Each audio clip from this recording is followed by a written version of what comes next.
मंडळी, पावसाळा सुरू झालाय आणि पावसाळा सुरू झाला की आपल्याला पहिली अडचण येते ती म्हणजे विजेची. खंडित झालेला वीज पुरवठा पूर्ववत सुरू करण्यासाठी तारेवरची कसरत करावी लागते, ती मात्र विद्युत कर्मचाऱ्यांना. विजांचा कडकडाट, ढगांचा गडगडाट, धोधो कोसळणारा मुसळधार पाऊस, म्हणजे ज्या परिस्थितीत आपण घराबाहेर पडण्याचा विचार करू शकत नाही, अशा वेळी विद्युत योद्धा मात्र आपल्या जीवाची बाजी लावून जोखीम पत्करून आपल्यासाठी सेवा देत असतात. पावसाळ्यात एखाद दुसरी तरी अप्रिय घटना कानावर येते आणि विद्युत कर्मचाऱ्यांचे दयनीय वास्तव डोळ्यासमोर येते.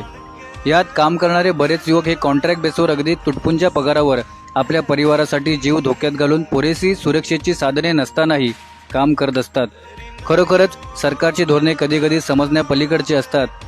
जो आरामात एसी फॅन खाली बसून काम करतो त्याला भरघोस पगार आणि अशा प्रकारे जीवाचा धोका पत्करून काम करणाऱ्यांना जेमतेम मानधन, कुठेतरी हे बदललं पाहिजे असं वाटतं.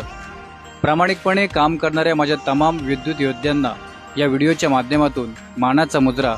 हा व्हिडिओ तुमच्या आसपासच्या विद्युत कर्मचाऱ्यांना पाठवून तुमचाही मानाचा मुजरा त्यांच्यापर्यंत नक्की पोचवा. धन्यवाद.